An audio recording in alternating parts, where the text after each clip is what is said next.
The story you're about to hear is true. The names have been changed to protect the innocent.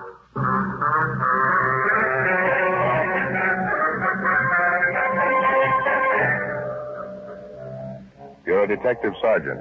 You're assigned to burglary detail. A dozen churches in your city are victimized by a team of experienced safe burglars.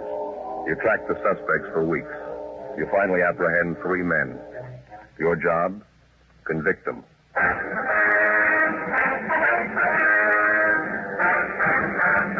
Dragnet. The documented drama of an actual crime. For the next 30 minutes, in cooperation with the Los Angeles Police Department, you will travel step by step on the side of the law through an actual case transcribed from official police files. From beginning to end, from crime to punishment, Dragnet is the story of your police force in action.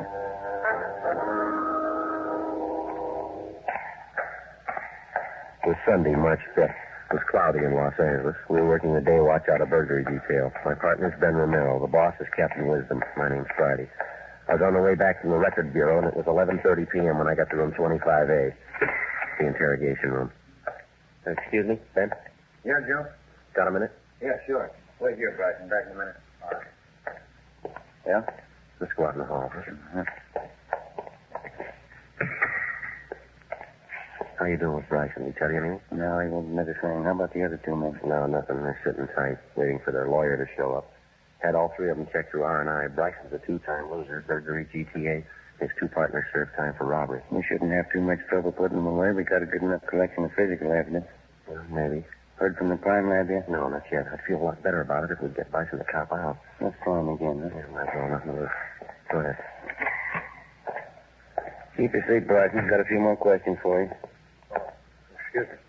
I thought you had it all squared away by now. I thought you were going to say I could leave by now. Well, afraid not, Bryson. You haven't even given us a story yet. Well, I told you I didn't have anything to do with it. It seems pretty obvious I did, and I thought you'd take my word for it. Can you think of any reason why we should? You lied to us once already, didn't you? I didn't lie to you. I told you the truth. I didn't break into that church. I didn't have anything to do with it. On the way in here, we asked you if you'd ever been arrested before, and you told us no. Our record bureau says you're a 2-time loser. Oh, well, I'm sorry about that, Sergeant. I really am. When you picked me up, I guess I got a little nervous. I didn't mean to lie to you. I was just a little mixed up, I guess. You had a little time to settle down. You ought to be able to tell us your story now. Just relax and take your time, huh? Martin? Well, what did the other 2 fellas tell you, Miller and Henderson? Well, what difference did that make to you? Well, it might make a lot of difference, No, Sergeant. you just tell us your story. That's all we ask. What were you doing at the scene of the burglary? What business did you have there? If you weren't mixed up in it, you got nothing to hide. I haven't got anything to hide. I just don't want to involve a lot of innocent people, that's all. Anything you tell us is going to help you, you know that. Now, how about it? All right, Sergeant. Strictly confidential, huh? Well, one of those other fellows you picked up tonight, the dark-haired fella, his name's Miller. Tony Miller. He's engaged to marry my sister. Yeah, well, I said you had to do that. Now, please, give me a chance. All right. I'd like to lay it all out Go for you. ahead. Well, ever since my sister got engaged to Miller, I've been worried about it. I never liked him to begin with. Lately, I've been keeping an eye on Miller, him and that friend of his, Henderson. Yeah? I knew they were up to something, and then I read in the paper about that string of church burglaries, that guys breaking into churches, nothing to say. Yeah. Well, I had an idea it was Miller and his friend. How do you mean, Bryson? What made you think it was him? I had an idea, that's all. I couldn't prove anything. It was just a hunch. You must have had some reason to suspect him. Nothing definite, no. I just knew something was wrong, that they were up to something. Well, then, early tonight, I saw a friend of Tony Miller. They were on the bars in the neighborhood. I talked to him a while, and he finally told me that Miller and Henderson were out working a deal. Said they were going to break into a church over on 8th Street and knock over the safe. Well, how come this friend of Miller's let you in on it? Well, I guess he thought I was a pretty close friend of Tony's. He knew Tony was going to marry my sister. Anyway, when I found out about it, I got over to that church as fast as I could. I wanted to find Miller and Henderson and try and talk them out of it. I didn't want any guy who was going to marry my sister getting into trouble like that. But, maybe going to jail for burglary. Well, Miller's been in jail before. I suppose you knew that. Yeah, I knew it, but that was before he was engaged to my sister. You met Miller and Henderson outside the church, did you? No, I was too late. They'd already broken into the place. So I went around the back of the church, and I saw one of the stained glass windows was broken where they'd gotten in. I climbed up on the sill there, and I could see them working inside. It was some kind of a small back room. They were working on the safe, both of them, Miller and Henderson. So that's so. What'd you do then? Well, I tried to talk them out of it. They wouldn't listen. Mm-hmm. I suppose you can prove your story. I mean, that friend you met in the bar, the one who tipped you off about the burger, I guess he'd be willing to back up his story. Well, I'm not sure, Sergeant. He might lie. He might not want to get involved. How about Miller and Henderson? They'll back it up. Well, if you weren't involved in the deal, there wouldn't be any reason for them to implicate you, would Well, Tony Miller thinks it's my fault he's in jail. He hates me. You can't take his word for anything. Probably the first thing he'd do is lie about it, and Henderson, too. Well, who you got to corroborate your story? Well, maybe nobody, but it's the truth. I swear to you it's the truth. I'll tell the same thing in court if I have to. They gotta believe me. You're asking a lot, Matthew. That's the way it happened, so help me. Yeah. Now, tell me the truth, Sergeant. You know I didn't have a hand in it. If it goes to court, they couldn't convict me, could they? Come on, what do you think? I think you're a liar. To the working detective, the one logical way to appraise a known criminal is by his record.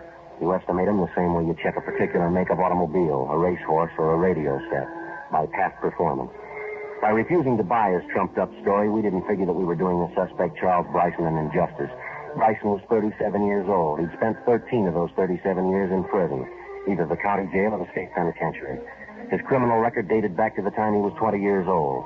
Besides serving numerous shorter terms for lesser offenses in the county jail, Bryson had spent 2 terms in the state penitentiary for burglary. Despite the efforts of the probation officers, the adult authority, and the rehabilitation officials to help him, he seemed content to go along in his criminal career. In this particular case, the series of church burglaries, we had good reason to believe that Bryson and his 2 accomplices, Miller and Henderson, were the guilty men. All 3 of them were booked at the main jail on suspicion of 459 PC. The next morning, Ben and I checked in at the crime lab. Lee Jones, you around? Yeah, I'm here. Come on back. Oh, how about that? They gave the place a new coat of paint. Yeah, sure needed it. Good morning, fellas. How you doing, Lee? That set of burglary tools those thieves were using in that church last night. Just finished checking them over. Might have 2 or 3 things for you. What do you got, Lee? Have a look over here. You fine set of tools. I take it the thieves had a lot of practice. All 3 of them had records. How about some of the other physical evidence you got, man? One thing at a time, Joe. First of all, these tools here. Small sledge, these 3 jimmy, pinch bar, and a screwdriver. I think we can tie them in with at least 6 of those church burglaries. I think we can do it for certain. Good enough for 3 convictions? I think so, if the jury's listening. Well, how you got it worked out, Lee? Tool markings? That's part of it, yeah. I want you to take a look at this pinch bar here. They did a lot of their work with this. I guess I don't have to tell you there aren't 2 identical pinch bars in the world that could leave the same exact markings on a piece of woodwork or on a safe. Yeah. There aren't a pair of tools in the world that leave the same markings on anything. Yeah, we know, but can you show a jury positively that the thieves used this pinch bar here on 6 of the jobs they pulled? That's the idea. I compared specimen markings of every one of these tools against the markings made at the point of entry on 6 of the churches these thieves broke into. In every case, the markings match perfectly. These are the tools that made them, no doubt about it. The screwdriver, the set of windows, and the pinch bar. Oh, sure won't hurt our case, any. Get anything else, Lee? I examined the end of the pinch bar under the microscope, checked the screwdriver and jimmies, too. The tips of each one of them are contaminated with particles of paint, different kinds of paint. I've already compared these paint transfers with samples of paint taken from the exterior of those churches that were broken into. Each one of them, they match all the way. The color of the paint, the age, degree of oxidation, the lead content, compares perfect. Now, come over here, something else. What you got there, Lee? These are the shoes the 2 men you found inside the church were wearing. These are the foot impressions the boys from Leighton Prince lifted off the floor in front of the safe inside the church. So, The linoleum on that church floor showed up the dust impressions of the feet pretty good. Did you make the prints? The boys from Leighton Prince did, yeah. Good impressions. See here? General size of the shoe, the make, heel impressions, the wear pattern on the sole here, the whole general characteristics of both pair of shoes. Matches up to a T. how much is that going to mean to a jury, Lee? Well, I mean a lot. It's the truth. The same thing I've been telling you. It's the same thing.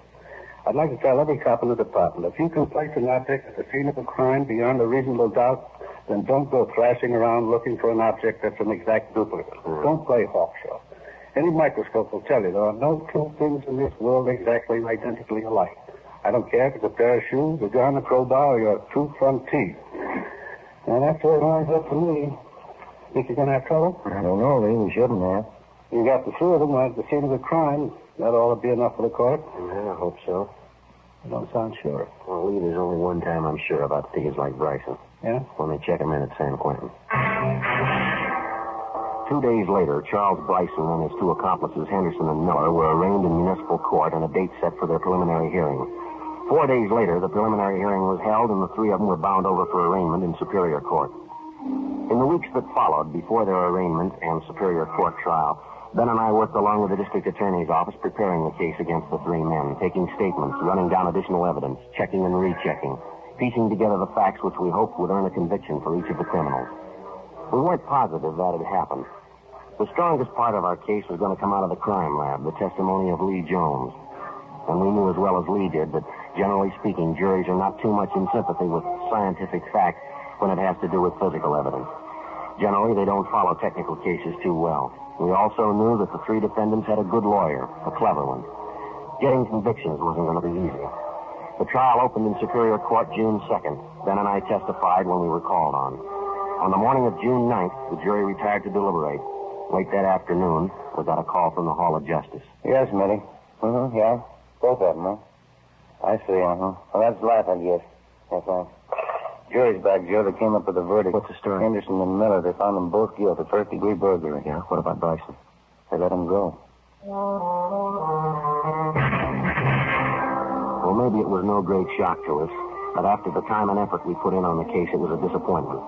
The worst of the three criminals had been set free. At the trial, Bryson had taken the stand and told the court the same cock and bull story he told Ben and I, that he'd gone to the church, the scene of the burglary, to plead with Henderson and Miller not to commit the crime. Bryson had a good personality and a fast line of talk. It wasn't hard to see how he could convince a jury that he was only an innocent bystander.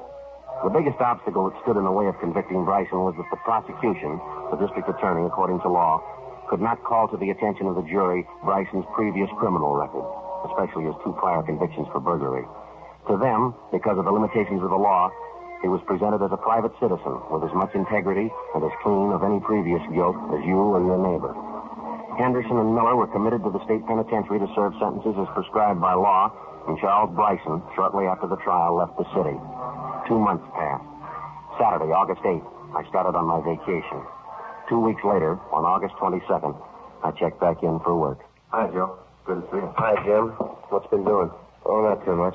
How'd the vacation go? Oh, pretty good, thanks. Mother and I went up north to visit some relatives up in Marin County. It was a nice trip for her. She hadn't been feeling too well, you know. Oh, it's too bad. Get any fishing done? A little, yeah. That's sure beautiful country up there. You been around? No, he took off today. He's been putting in some full days while you've been gone. That's all. Anything special doing? Oh, nothing too big. String of chain store burglaries, south end of town.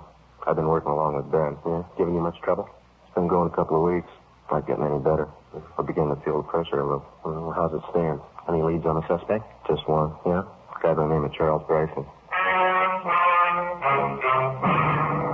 When our suspect, Charles Bryson, left Los Angeles after his trial some 3 months before, we had reports that he was headed east for the city of Memphis, Tennessee. In subsequent weeks, we had word that he was also seen in St. Louis, Missouri, where police officers had him under surveillance as a possible suspect in a robbery there. On or about August 10th, the St. Louis police lost track of Bryson. A week later, the newest series of burglaries began throughout Los Angeles. The thief's M.O. matched that of Bryson down to the last detail. The places burglarized were chain stores, supermarkets generally.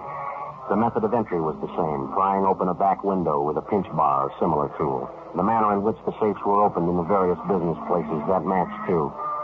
So did 5 sets of foot impressions found at the scene of 5 different burglaries, each of them made by a man wearing tennis shoes. The operation corresponded exactly to the way Bryson worked. But there was one big hitch in the investigation. Nobody could be sure Bryson was back in town. No one had seen him. No one had heard from him. Monday, August 24th, 8 a.m. Got us running in circles so far, Joe. I can't figure. I bet lunch money is Bryson, but we can't even start to prove it. Well, how about the people in town Bryson runs with? They all been checked out? The one we know about, yeah. His friends, relatives, always know him hang out. We've been over it every inch of the way. If anybody knows, they're not saying. There's no trace of them. Yeah, that's a possibility. Maybe we're wrong. Go ahead.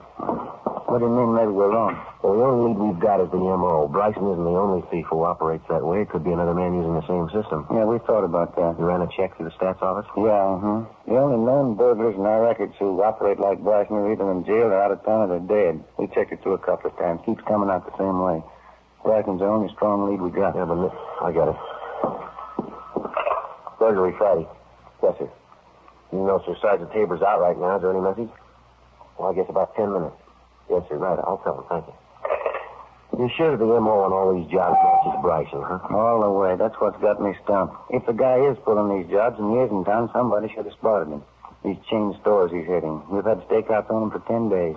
I've got every informant we know watching for Bryson, and not a sign. Hopefully a minute ago, Jim said they'd call back. Oh, thanks. Get this teletype this morning. I've got an announcement from San Quentin. Might be a line on Bryson. Let me see. An answer on that mail watch we asked him for. What angle's this, Ben? You remember church burglaries, Miller and Henderson, through the Senate San Quentin? Oh, yeah. You asked Clinton for a mail watch on both of them, did you? Yeah, I figured there was a chance Bryson might write to him. Looks like it got us a lead. Well, what have they got there? It's from the warden's office, and so it says, regarding your request on information concerning Charles Bryson, on August 22nd, Anthony Miller, our number 172-156J, received letter from person signing himself George Cameron. Contents of letter suspicious. Cameron, that mean anything to you? I just checked Bryson's package again down at R&I. Cameron was his mother's maiden name. Bryson's used it as an alias before, quite a few times. How about the return address on the letter, Ben? Los Angeles? Main post office, general delivery. Monday, 10 a.m. We alerted the post office detail and arranged for a mail watch on all incoming letters through general delivery addressed to Charles Bryson, George Cameron, or to another of the suspect's known aliases. A week passed.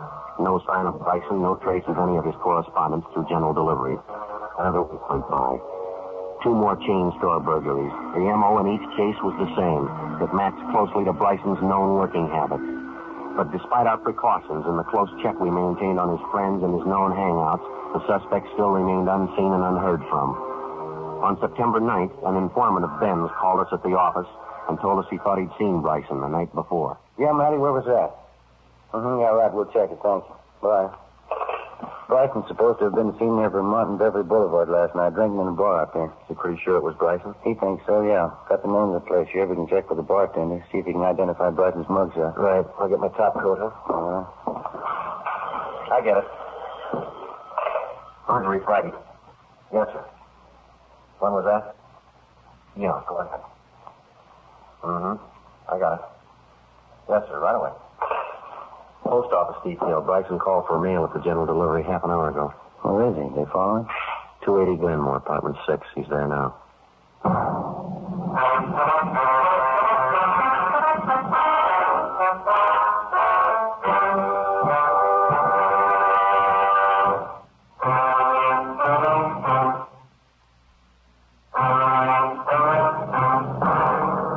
September 9th, Tuesday, 11:30 a.m.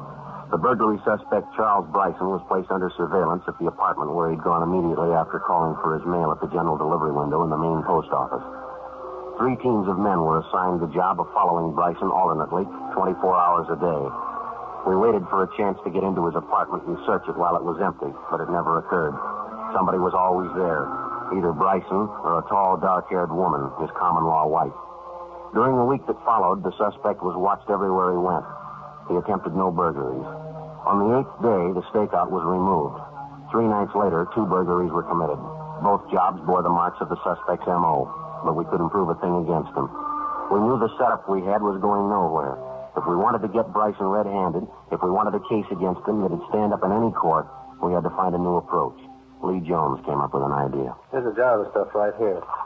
The technical name for it's anthracene. I guess you heard of it? I think I've heard you mention the name, Lee. That's about all. Some kind of luminous powder, isn't it? It glows in the dark. No, not exactly. Here, take a look at some.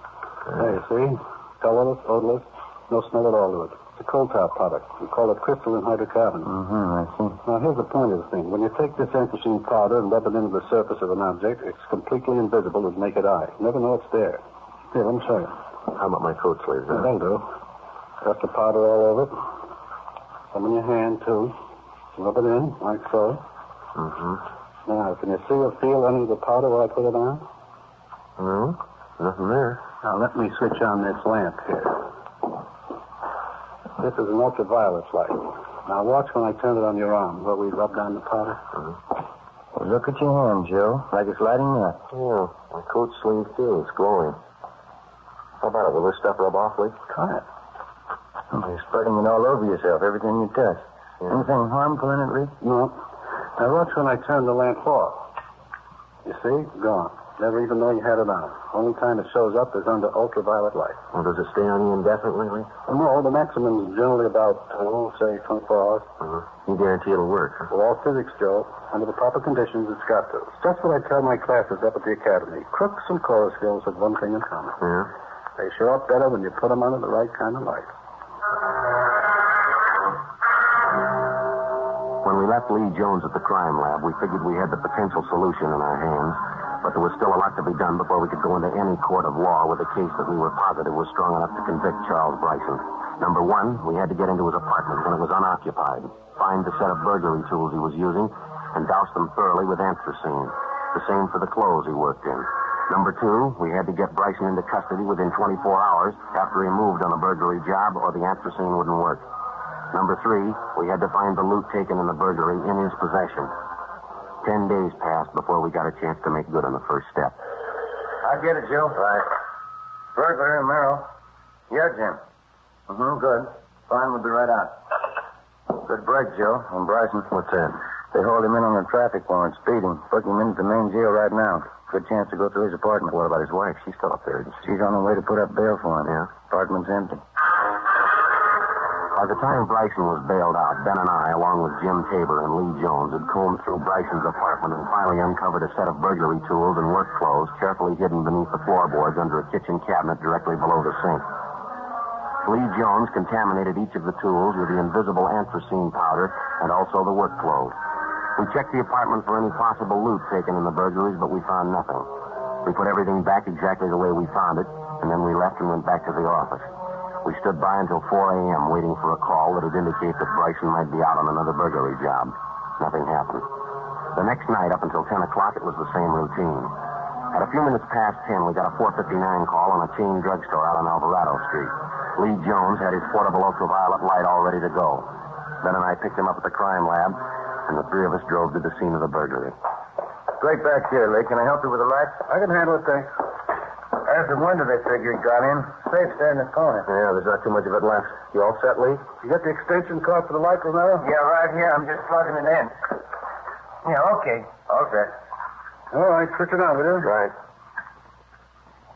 Well, Yeah. seems like it. What do you got in the window there, Joe? Look at that. Anthracene tracks all over, foot impressions there, tool marks on the safe, rough prints on the floor, on the wall. No question. He left plenty of trail. All right, let's get him.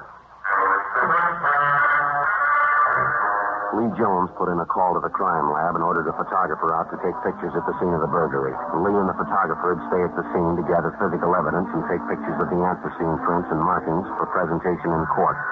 10:52 p.m. Jones packed up the ultraviolet lamp, and Ben and I took it along with us. We drove directly to Bryson's apartment. Nobody was there. No. Nobody in the bedroom either. How about that? I don't know. I don't get it. Bryson's had plenty of time to get back here. Over an hour. What about his wife? The only time we know she left was when she had to go bail him out on that traffic warrant. Doesn't look like they pulled out, does it? There's a closet full of clothes in there, a lot of their personal things around. Yeah. Sure looks like they were expecting you to come back. We might check with the apartment house manager. He could tell us if they gave notice to move. If... Oh, let's see here. What do you got? Note here on the desk. See, he says, Charlie, I'm sorry, but I told you it just doesn't work out with us. When you read this, I'll be on my way east. I don't want to be mean with you. I just think it'll work better if we forget each other, that's all. Thanks for everything so long. Signed, Ruth. Guess she doesn't like him much either. No, wait a minute.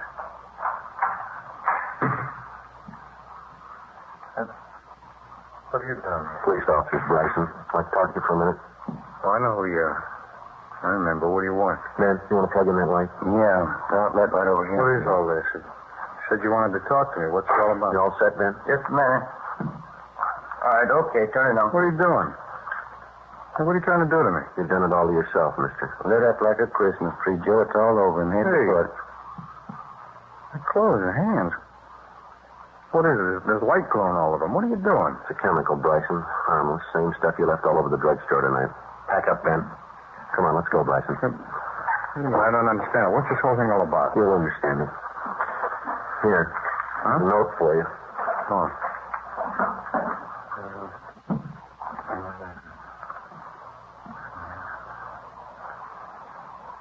Sure.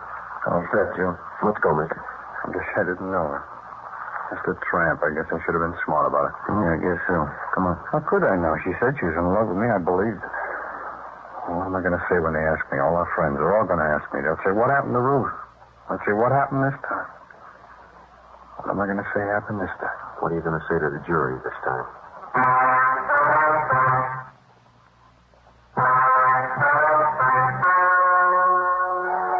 The story you have just heard was true. The names were changed to protect the innocent. On December 10th, trial was held in Superior Court, Department 86, City and County of Los Angeles, State of California. In a moment, the results of that trial.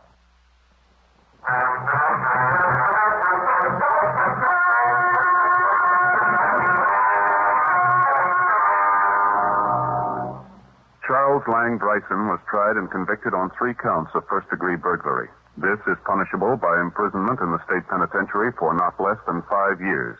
However, due to his previous convictions on this and other felony counts, Bryson was judged an habitual criminal. He was sentenced to spend the rest of his natural life in the state penitentiary.